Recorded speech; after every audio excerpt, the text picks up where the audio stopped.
Salat yang dikerjakan pada waktu malam hari, didahului tidur dulu, itu disebut dengan tahajud namanya. Jenis pertama, tahajud. Di saat Nabi memanggil Anda, mengundang secara personal untuk mengerjakan salat di malam hari, sifat pertamanya, tahajud.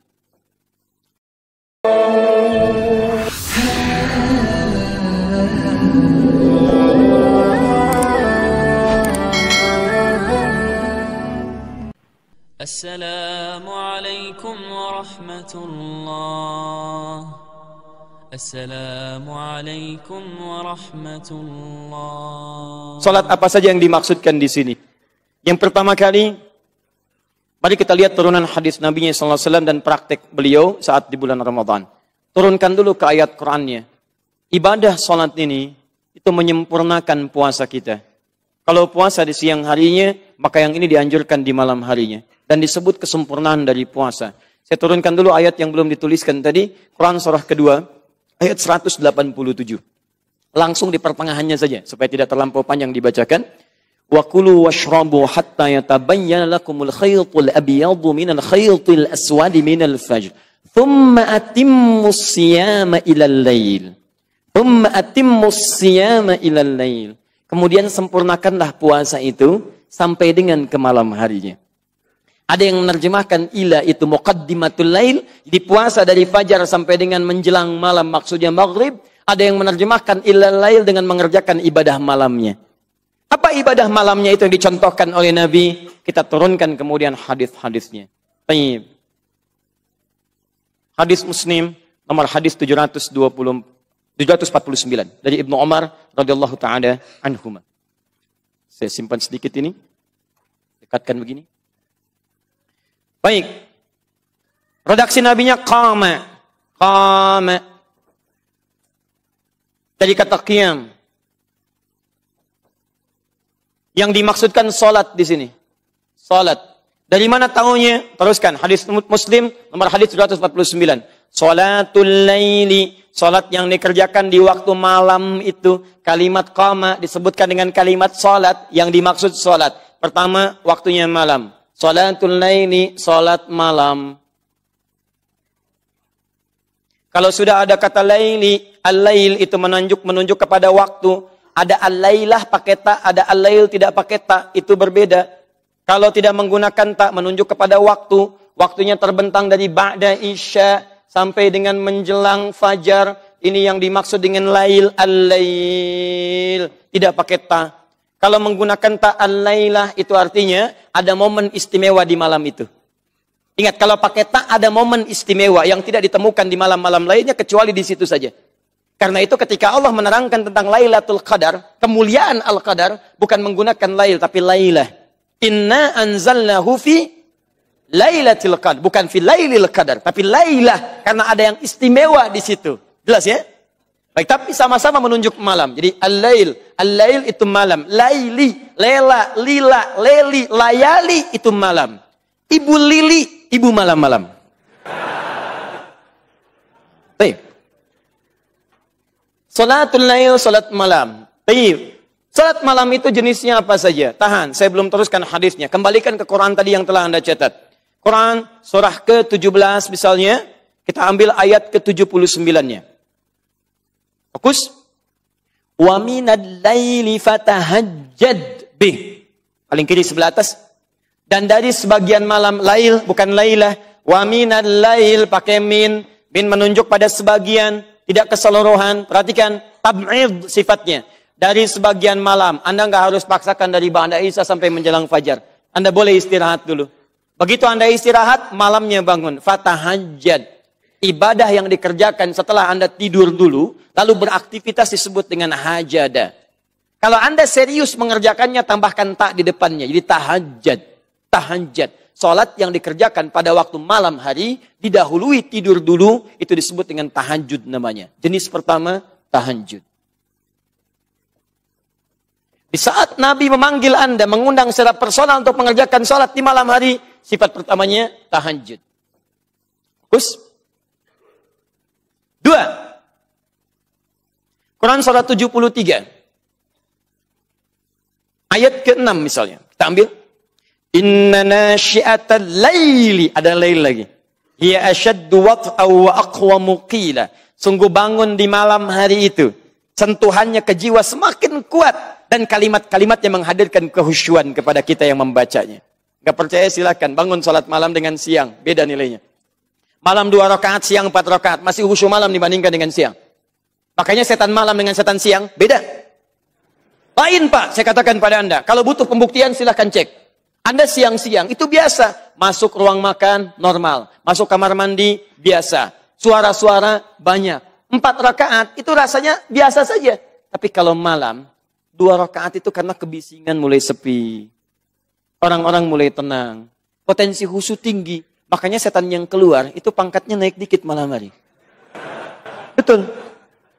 Ada setan yang tugasnya itu menutup Anda, mata Anda ditutup, ditekan tuh. Ada tekanan, kata hadis ditekan sedapat-dapatnya. Dikuatkan nih supaya nggak bangun. Makanya begitu Anda bangun tidur, di hadis riwayat Abu Daud, nomor hadis 1369, disunnahkan jangan langsung berdiri, duduk dulu. Duduk, supaya menenangkan keadaan Anda. Lalu hilangkan bekas ngantuknya, usap. Supaya hilang. Karena ketika Anda bangun di malam hari, setan tekan supaya Anda nggak bangun. Dia takut kalau bangun, sholat Anda khusyuk, Anda minta ampun. Dia ampuni oleh Allah. Kerja keras dia hilang selama itu. Makanya dia naik tuh. Betul, ini bukan fiksi. Ini hadis. Saya serius. Terus dia bangun. Itu belum selesai. Apa Anda kira ketika Anda bangun, hilang ngantuk, bisa selesai? Tidak. Siang-siang, ruang tengah itu biasa. Kamar mandi normal. Begitu buka pintu, awas. Rambutnya panjang, jubahnya putih. Datang. Padahal biasa-biasa hari sebelumnya. Kan? Padahal kucing. Hati-hati. Teruskan. Makanya pakai tak. Anda mesti serius, sungguh-sungguh. Ya, kita turunkan nanti. Jadi, tak di situ menunjukkan kesungguhan. Makanya kalau nanti Anda memilih untuk bangun di malam hari, setelah Anda selesai misalnya Isya, atau Anda misalnya datang terlambat ya, ada macet dan sebagainya, Anda memilih menunaikan di malam harinya. Isya dulu, istirahat dulu, tidur dulu, malamnya Anda tunaikan di malam harinya saat malam Ramadan. Itu sifat sholat yang disebut dengan tahajud. Baik ya? Baik di Ramadan, di luar Ramadan, ada. Ada, tapi nanti nama bekennya, nama kerennya, nama populernya, nama yang kita kenal. Tapi sifatnya, ini sifat yang dimaksudkan. Paham ya? Dan Anda mesti serius. Kalau perlu Anda pasang ancang-ancang. Kasih tahu istri, Papa sholatnya malam hari nanti. Tolong bangunkan ya. Papa pasang alarm dulu, Pak. Masya Allah. Ayo 3 kali pasangnya. Pas sholat jam berapa? Jam 3. Saran Mama pasang jam 2:15, jam setengah 3, jam 3 kurang 1/4. Alarm pertama mematikan alarm kedua. Alarm kedua siap-siap. Kenapa kok begitu? Papa aja kemarin nonton bola pasang alarm, ayo. Walaupun juara Papa, Juventus kalah 3-1 misalnya.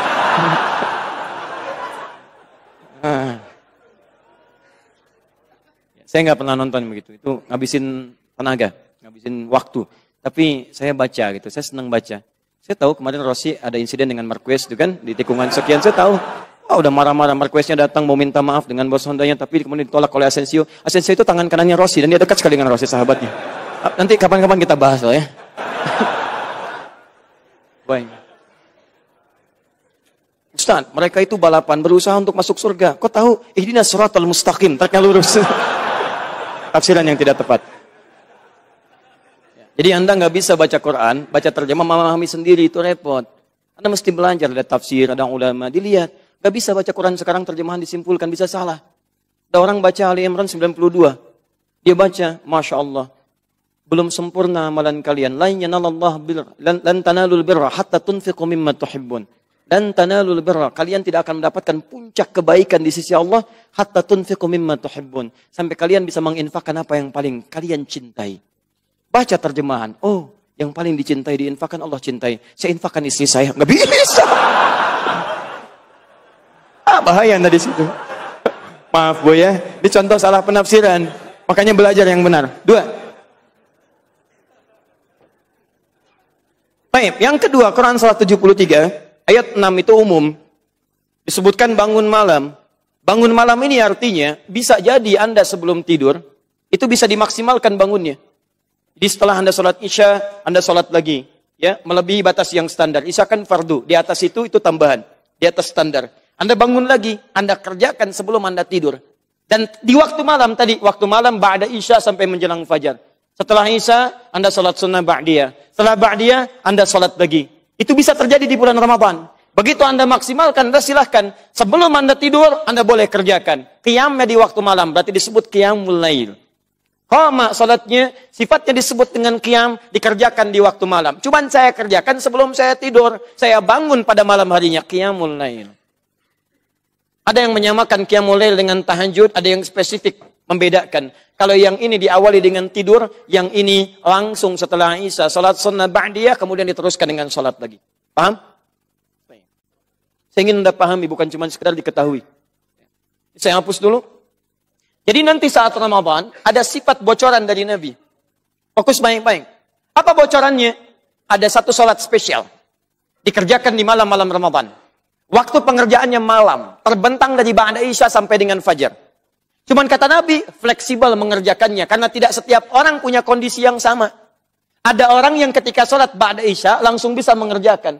Allahu Akbar. Isya selesai, ba'diyah. Setelah ba'diyah, dia bangun malam harinya. Setelah itu, setelah sholat langsung, ba'diyah langsung sholat lagi. Maka sifatnya qiyamul lail. Tapi apakah semua orang sama bisa begitu? Belum tentu. Awal Ramadan ada yang masih aktif kerja. Perhatikan bagaimana Nabi memberikan gambaran. Dengan ilham, dengan petunjuk wahyu dari Allah Subhanahu wa ta'ala, diberikan gambaran untuk kemudahan bagi umatnya. Ada yang masih kerja, pulang malam, ada kemacetan di jalan, tiba-tiba datang ke rumahnya, Masya Allah, jam 10, orang sudah kembali dari masjid, dia baru datang dari kantornya. Apa yang dia lakukan dalam keadaan lelahnya? Silahkan, istirahat dulu, tunaikan dulu salat Isya, kalau belum kuat langsung salat, istirahat dulu, tiduran sejenak. Tidur. Ambil misalnya 3 jam, ambil 4 jam. Jam setengah 3 dia bangun, tunaikan salat malamnya. Tapi di malam bulan Ramadan. Maka ketika dia memilih yang kedua, itu yang disebut dengan tahajud. Baik tahajud ataupun qiyamul lail, ditunaikan sebelum tidur atau setelah tidur. Maaf. Tidak semua orang yang mengerjakan ini berpotensi mendapatkan nilai-nilai takwa. Awas, rubba qa'imin laysa lahu min qiyamihi illa as-sahar. Tidak sedikit orang yang qiyam, kata Nabi, qiyam, salat di malam-malam Ramadan, tidak mendapatkan apapun dari berdirinya, kecuali lelah berdiri bergadang saja. Berdiri. Diri nggak ada nilainya. Maka dari itu, dicontohkanlah cara mengerjakannya, supaya maksimal kita memaksimalkan ini semua. Sekarang bagaimana cara saya mengerjakan? Baik, saya kerjakan qiyamnya sebelum tidur langsung ba'da Isya, atau di malam harinya. Maka mari kita lihat Nabi mencontohkan dengan 2 sifat ini. 1 iman, 2 ihtisab. Sebentar, sebelum saya teruskan, bisa dipahami penjelasan saya? Jazakumullah khair. Kita teruskan.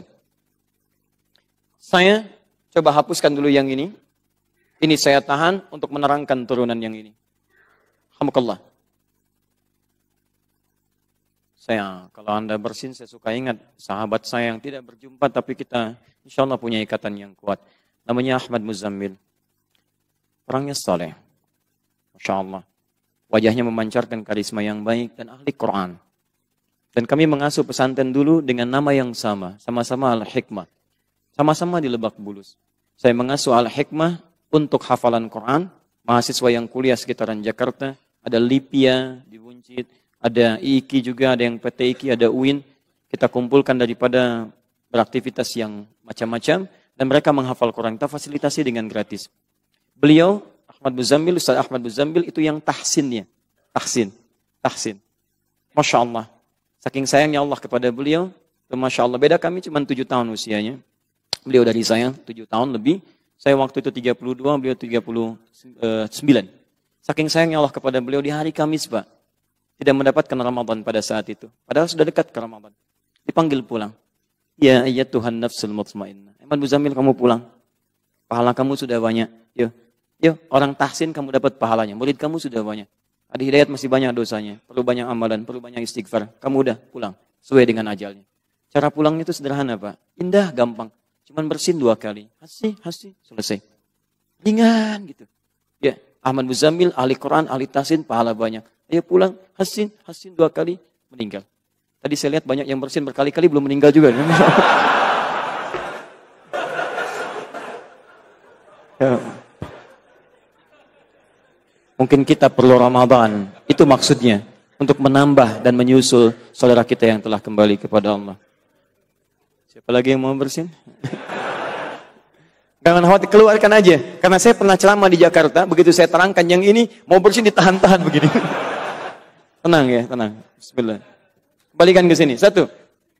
Hadis riwayat Muslim. Nomor hadis 749. Sebelum sampai ke sini, ini saya bahas yang ini dulu, yang iman dulu. Imanan. Allah. Sekali. Dilakukan karena Allah. Bukan karena yang lain. Kalimat iman pertama di dalam Al-Quran disandingkan langsung dengan Allah yang dengan sifat ghaibnya. Alladzina yu'minuna bil ghaib. Yu'minun bil ghaib.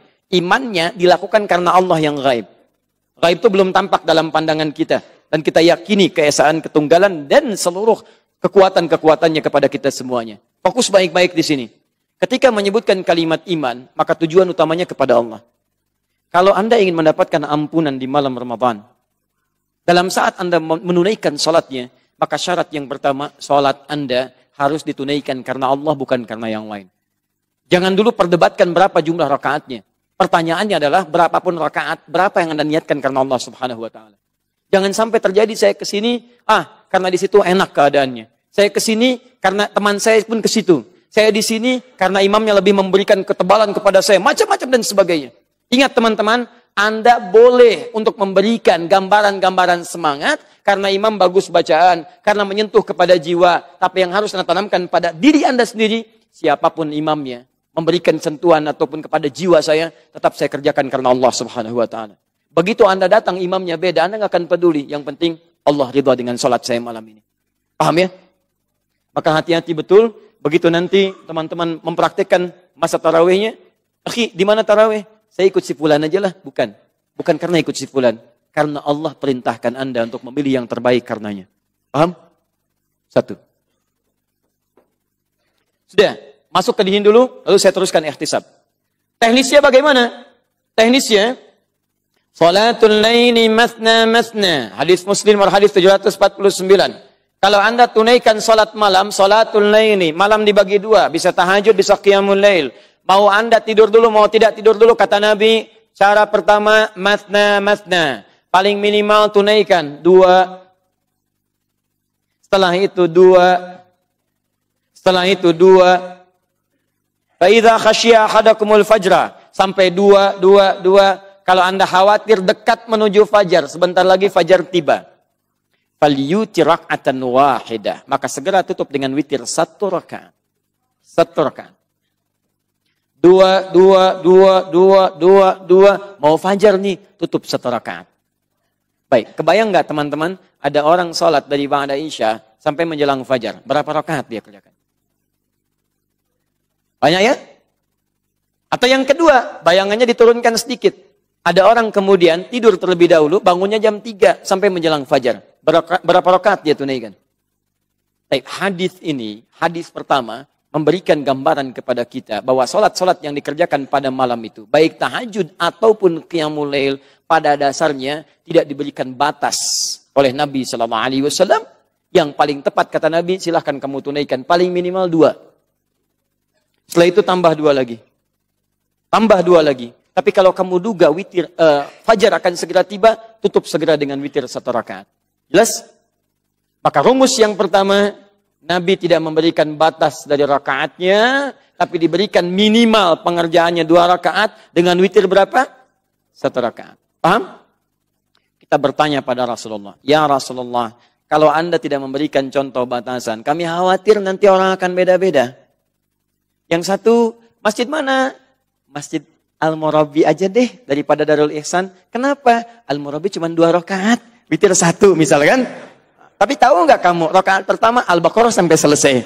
Rakaat kedua Ali Imran sampai tuntas. Pilih mana? Apakah Al-Murabi atau Darul Ihsan? Kalau Darul Ihsan bagaimana? Juz amma. Masya Allah. Ya udah, saya juz amma aja. Kan? Tapi juz ammanya rakaat pertama An-Naba. Rakaat keduanya misal turun. Karena tidak ada standar di sini, nanti orang bisa begini, bisa begitu. Maka Nabi mempraktekkan kesehariannya, sholat malamnya, bahkan di Ramadan atau di luar Ramadan, dengan merujuk keterangan pada Sayyidah Aisyah radhiyallahu ta'ala anha. Hadis Al-Bukhari, nomor hadis 2008 sampai 2010. Datang 3 orang sahabat mulia. Abdullah bin Mas'ud, Hudzaifah al-Yamani, Ubay bin Ka'ab radhiyallahu taala anhum jami'an. Sa'alu Sayyidata Aisyah radhiyallahu taala anha an salatin Nabi sallallahu alaihi wasallam fil lail. Ya, maka mereka bertanya tentang salat malamnya Nabi sallallahu alaihi wasallam. Kaifa kanat salatu Rasulullah sallallahu alaihi wasallam? Faqalat, maka dijawab oleh Sayyidah Aisyah, lihat. Ma kana yazidu fi Ramadan wala fi ghairi. Sepanjang tinggal di tempat saya, demikian cara menerjemahkannya. Saya saksikan beliau sholat di Ramadan ataupun di luar Ramadan. Beliau tidak pernah menambah ala 11 raka'atan, lebih dari 11 rakaat. Di kesaksian Sayyidah Aisyah, saat Nabi berada di rumah beliau, baik di bulan Ramadan ataupun di luar Ramadan, sholat malamnya berapa rakaat? 11 rakaat. 11 ini yusalli arba'an. Beliau sholat 4 rakaat dulu. Perhatikan beda hadis dengan yang pertama tadi. Thumma yusalli arba'an, pakai thumma. Kemudian sholat 4 lagi. Thumma yusalli thalathan, pakai thumma lagi. Kemudian sholat 3 rakaat. 4 tambah 4 tambah 3. Berapa? 11. Lihat pakai thumma di sini. Baik, pertama. Saksian kedua, hadis riwayat Ibnu Abbas radhiyallahu taala anhuma di Abu Daud nomor hadis 1369. Beliau melihat pada saat beliau menginap di rumah bibinya Sayyidah Maimunah radhiyallahu taala anha, saat Rasulullah sallallahu alaihi wasallam memiliki waktu untuk bisa hadir mendampingi Sayyidah Maimunah. Beliau membagi ya dari malam sekian hari sekian di rumah Sayyidah Aisyah. Malam sekian hari sekian di rumah Sayyidah Maimunah, di rumah Sayyidah Zainab dan seterusnya radhiyallahu taala anhunna jami'an. Ketika waktunya tiba di rumah Sayyidah Maimunah, Ibnu Abbas itu menginap di situ untuk melihat kebiasaan Nabi bagaimana malam harinya. Ternyata kata beliau, karena Rasulullah sallallahu alaihi wasallam adalah Rasulullah sallallahu alaihi wasallam terbiasa bangun di malam hari. Kadang tengah malam lebih sedikit atau kurang sedikit. Kalau di kita kurang lebih disesuaikan 1:30 atau sekitar jam 2.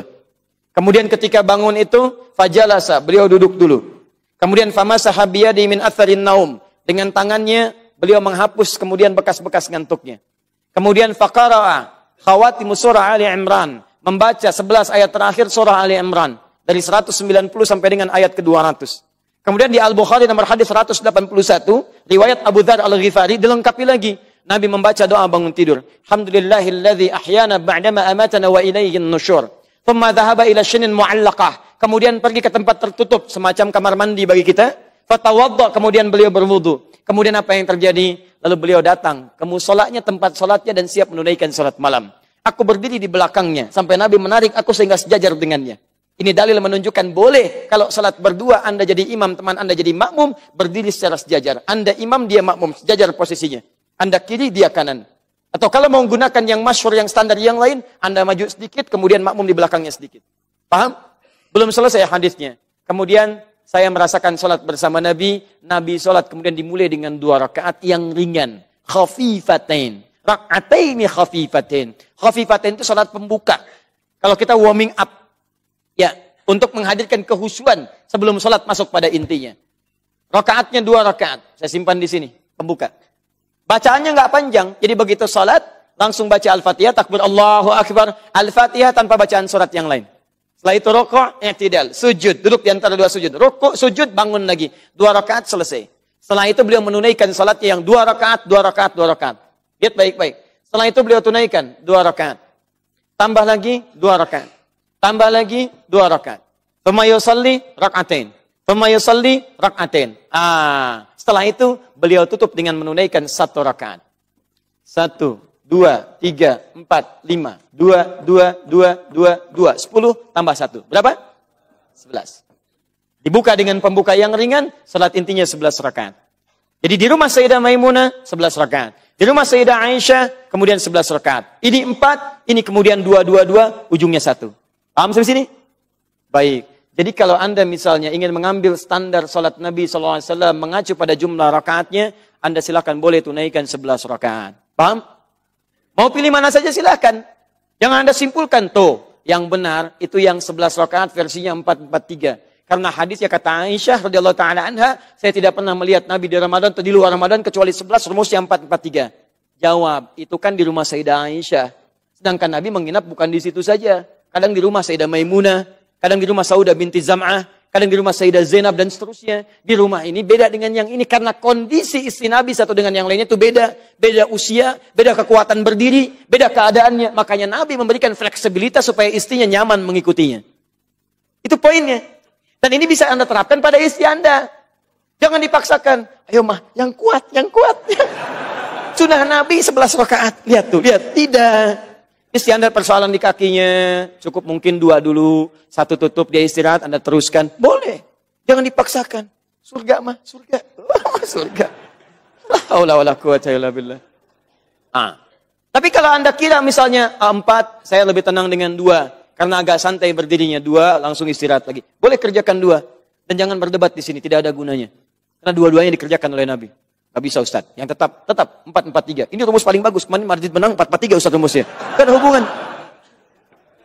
Ya. Oh, Roma juga mengalahkan Barcelona, formasinya beda. Ya kan? 4-2-3-1. Baik, itu yang paling bagus tuh. Sudah selesai.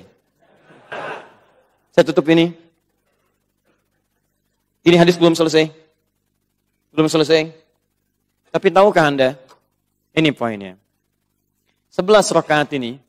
Jangan dikira Allahu Akbar, Assalamualaikum. Allahu Akbar, Assalamualaikum. Tidak. Perhatikan keterangan Sayyidah Aisyah selanjutnya. Saya bulati. La tas'al an husnihinna wal tulihinna. Tapi 11 ini, jangan ditanya panjang dan bagusnya. Gak usah tanya deh. Cukup tahu 11, tapi panjang dan bagusnya, jangan ditanya. Penasaran 3 sahabat ini. Seketika dalam satu waktu mengikuti sholat di belakang Nabi. Karena kadang-kadang Nabi pun dalam beberapa malam sholat kemudian di masjid atau di tempat-tempat tertentu di luar rumah-rumah istrinya. Apa yang terjadi teman-teman? Sholat di belakang Nabi. Hudzaifah al-Yamani. Selanjutnya ada Abdullah bin Mas'ud. Da Ubay bin Ka'ab. Begitu mereka sholat baru tahu maksud Sayyidah Aisyah itu. Indahnya kata Hudzaifah al-Yamani sholat di belakang Nabi. Jangan tanya bagusnya karena setiap kalimatnya enak didengarnya. Begitu baca ayat doa. Beliau kemudian menyertai dengan doa. Begitu hadir ayat surga, ingin harapan dalam untuk meraihnya. Sampai berdoa kepada Allah meminta untuk umatnya. Membaca ayat tentang neraka, terseduh-seduh, beliau menangis. Kemudian bermohon kepada Allah untuk umatnya dijauhkan dari neraka. Indah, tanpa terasa saat berdiri 1 rakaat itu, Nabi membacakan 100 ayat Al-Baqarah. 1 rakaat, 100 ayat. 1 rakaatnya. 100 ayat.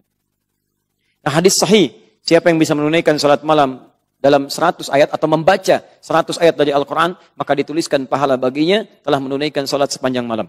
Itu hadis sahih. Maka ini bayangkan, Nabi menunaikan 1 rakaatnya 100 ayat. Nikmat, kata Hudzaifah. Kemudian Abdullah bin Mas'ud juga penasaran, salat di belakang Nabi. Allah, ternyata benar. Tidak ada yang paling nikmat kecuali salat di belakang Nabi. Indah bacaannya, nikmat, enak. Tanpa sadar, sudah masuk 100 ayat Al-Baqarah. Dikira akan sama seperti Hudzaifah ruku. Ternyata diteruskan. Wah, nikmat. Sampailah ke Al-Baqarah tuntas 286 ayat. Dikira akan ruku, ternyata diteruskan. Sampai Ali Imran. Masya Allah, nikmat. Sampai 200 ayat. Dikira akan ruku, ternyata diteruskan. Sampai An-Nisa. 176 ayat. Sudah 5 juz, 4 halaman. Luar biasa. Barulah ruku. Allahu Akbar. 1 rakaatnya 5 juz, 4 halaman. Nikmat. Saking nikmatnya, besoknya gak pada ikutan lagi. Tapi lihat cara bacanya. Bukan karena kelamaan, bukan karena takut lelah, bukan. Kata Abdullah bin Mas'ud, saya ini seringkali menduga saat beliau membaca dengan penuh kenikmatan, apakah di posisi ini akan ruku. Di begitu tenang berdoa, dikira akan ruku, ternyata lanjut. Sering menduga. Saya khawatir sholat saya, karena pribadi saya, khawatir kurang khusyuk. Karena saya sering menduga apakah di posisi ini Nabi akan ruku. Bukan karena nggak tahan berdirinya.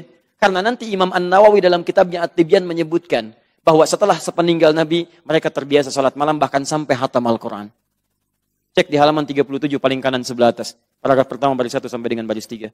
Ada Uthman bin Affan, ada Abdurrahman bin Auf, ada Tamim Ad-Dari, radhiyallahu ta'ala anhum jami'an. Itu terbiasa salat malam sampai hatam Al-Quran. Dan Allah berikan keberkahan pada waktunya. Kalau waktu sudah berkah, nggak akan terasa amalan banyak, waktu sedikit. Nggak akan terasa. Seperti Ashabul Kahf. ketika tidur, waktunya panjang 309 tahun. Tapi mereka ketika dibangunkan seakan-akan baru tidur kemarin. Itu luar biasa. Ada orang-orang surga belum teraih, amalan belum banyak, siap dapat masjid, Masya Allah. Tidur, Masya Allah. Bangun Pak, sholat, rasanya baru tadi. Rasanya baru tadi. Sudah waktunya sholat, luar biasa. Nah, lihat, status ayat. Maka sepeninggal Nabi, dibiasakan oleh para sahabat. Sholat, sholat, sholat. Tahan. Ternyata bukan ini saja. Setiap selesai beliau sholat ini, beliau berhenti dulu. Lihat pakai thumma. Thumma itu huruf sambung di antara dua aktivitas dengan jeda yang cukup panjang. Atof. Atof itu ada banyak. Ada pakai fa, ada pakai waw, ada pakai thumma. Ini yang paling populer. Kalau pakai fa, itu cepat tanpa jeda. Dakhala Ahmadu ila jami Darul Ihsan fa Ali. Ahmad masuk ke Masjid Darul Ihsan, kemudian Ali pakai fa. Begitu Ahmad masuk, Ali masuk. Quran surah ketiga Ali Imran ayat ke-38 sampai 39.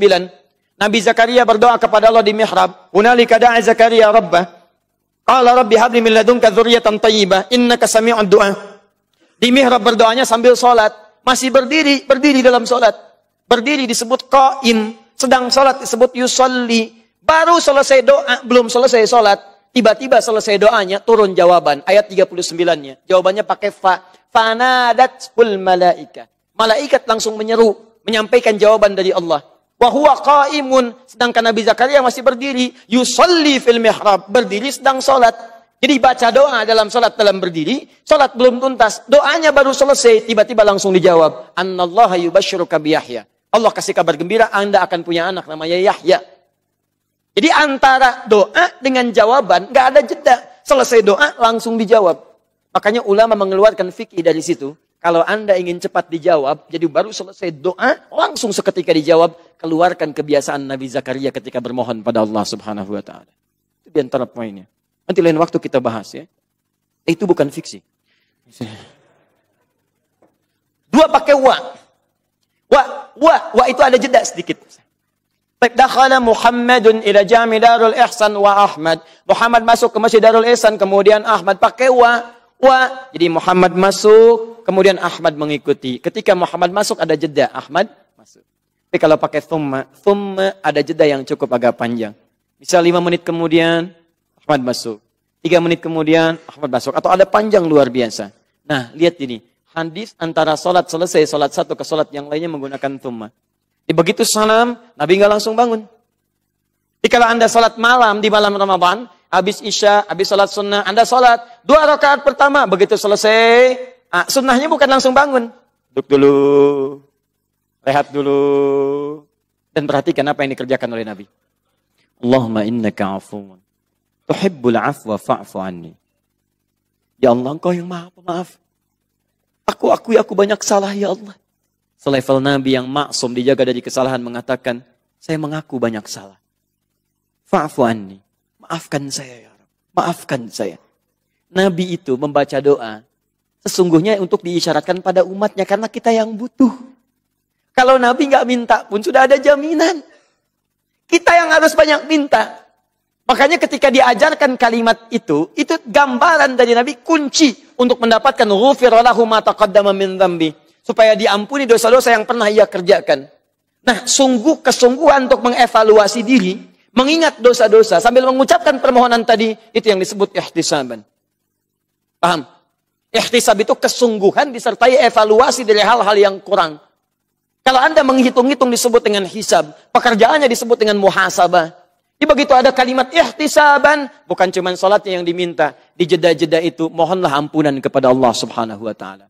Cara mintanya, bukan cuma dimintakan dengan kalimat, tapi diingat Anda minta maaf, berarti ada kesalahan. Kesalahan apa yang Anda kerjakan sampai Anda minta maaf kepada Allah? Anda minta ampunan, berarti ada dosa. Dosa apa yang Anda kerjakan sampai minta diampuni pada malam itu? Makanya ketika Anda sholat pada kesempatan malam pertama dalam Ramadan, ingatlah dosa-dosa Anda pada saat itu. Jadi begitu jeda, pelan-pelan dulu. Pertama dosa Anda kepada Allah. Ibadah ritual sholat. Berapa kali Anda abaikan? Berapa kali Anda bermalas-malasan? Minta ampun. Supaya selesai urusan Anda dengan Allah. Setelah itu dosa pada manusia. Mulai dengan ibunda Anda, ayahanda Anda. Berapa kali kata-kata Anda membuat ibu Anda tersakiti? air matanya mengalir. Ayah Anda kecewa. Turunkan lagi pada saudara-saudara Anda. Jangan-jangan dia begitu peduli pada Anda, tapi Anda menyapanya pun tidak. Atau Anda mohon maaf, hebat sekali Anda, begitu mudah datang ke majelis ta'lim. Enak, tenang, tapi dengan saudara sendiri masih ada masalah. Dengan orang tua sendiri belum selesai. Dan teman-teman itu luar biasa itu, pengaruhnya luar biasa. Dan dengan istri Anda, istri dengan suaminya. Dosa apa yang pernah dikerjakan selama ini? Coba dilihat. Barangkali tanpa Anda sadari banyak hal yang pernah keliru. Anda sudah diberikan oleh Allah istri yang sangat luar biasa, mendampingi hidup Anda. Tapi coba lihat, berapa kali Anda lihat status istri orang lain. Anda punya istri yang diupdate status istri orang lain. Coba dicek, berapa kali Anda lihat. Begitu pula dengan istri yang di bawah. Coba cek, berapa kali Anda berkhianat dalam hal-hal yang mungkin ringan bagi Anda pada suami Anda. Silahkan cek. Minta ampun pada anak Anda. Minta, diingat dari ujung kepala sampai ujung kaki. Begitu Anda mohonkan saat itu, disesali oleh Anda sambil menghitung dosa Anda. Sungguh-sungguh Anda mohonkan, ghufira lahu ma taqaddama min dzambi. Boleh jadi 2 rakaat pertama itulah yang menggugurkan semua dosa Anda pada saat itu. Kecuali utang. Kalau utang sebelum dibayar nggak lunas. Nggak lunas. Ya, jadi selesaikan dulu setelah itu. Jelas ya? Begitu Anda mendapatkan ketenangan pada jiwa dengan bacaan tadi, biasanya orang kalau sudah minta ampun tenang jiwanya. Rohnya, roh tuliskan. Sehingga ketenangan itu menghadirkan keadaan yang nyaman. Dia duduk sambil tenang.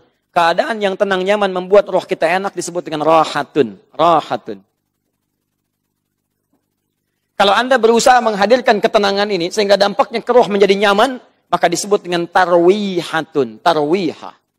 Tarwiha.